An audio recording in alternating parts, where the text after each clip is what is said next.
There is another kind of rest, and this is the second half of my thesis. God wants us to have intermittent physical rest and continuous non-physical rest.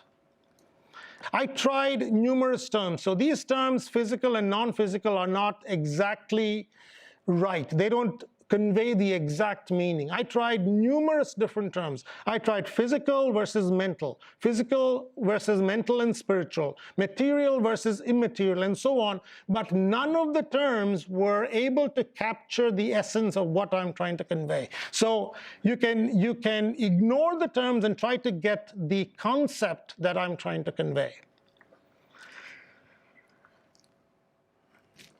We have non-physical restlessness. Okay, there are many factors in the world that cause physical restlessness. So for example, even Jesus said, the Son of Man has no place to lay his head. So he had a physical reason why he could not sleep. But what are some reasons that you can think of that are non-physical factors that prevent you from getting sleep? So if you had a surgery and you're in pain, that's a physical factor. If your kid is crying and has a stuffy nose and wants to suck the pacifier at the same time, that's a physical factor. Okay? So can you think of an example of a non-physical factor that keeps you up at night? Anxiety, great.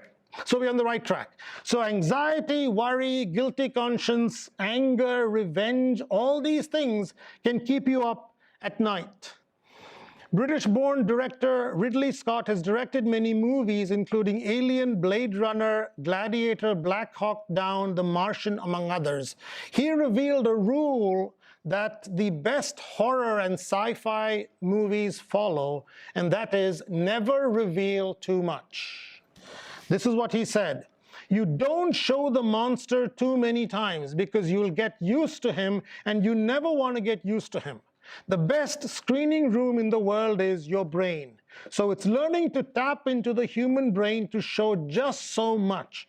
Let the brain do a lot of the work. That's where you start to tap into people's anxieties. We get a little bit of information and then we do a lot of exaggeration, and that is what we worry about.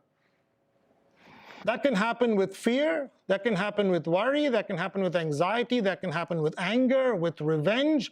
The last time that you had a non-physical reason that kept you up at night, okay, all of you are thinking about it?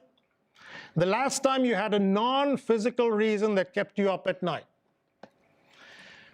In that reason, how much of it was actual fact? And how much of it was a huge exaggeration? We all have fear and nervousness at certain times, but some people have it as a lifestyle. And that's what I'm talking about. Having it as a lifestyle of worry, a lifestyle of fear, a lifestyle of anger, a lifestyle of revenge that steals, that is a non-physical factor that can steal your rest.